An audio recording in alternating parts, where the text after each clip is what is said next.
Moving on from destabilization, we will now look into the domain swapping.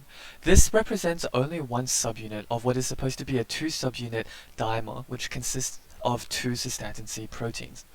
We will demonstrate this by showing the other subunit of the dimer, and we will clarify which cystatin C is which by color coding.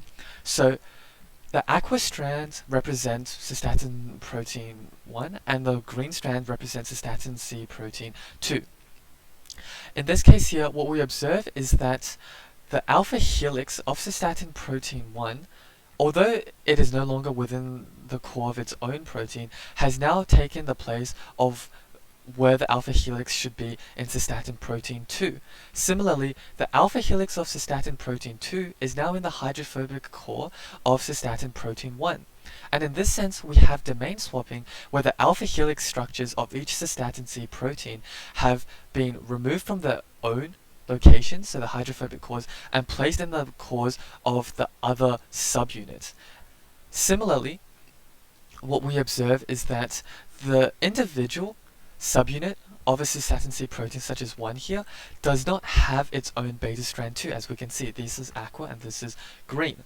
Instead, what we observe is that during the initial destabilization partial unfolding, what we see is that this beta strand 2 of what used to be cystatin protein 1 now form just one elongated strand from beta strand 3.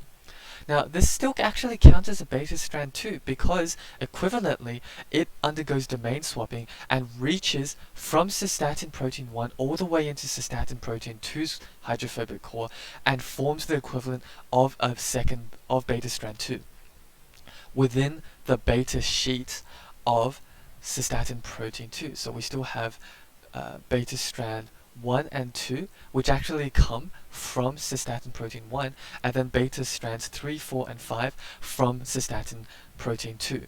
And in this sense, we observed that there is domain swapping. Now, this long chains here will form many bonds which will hold together the two dimers.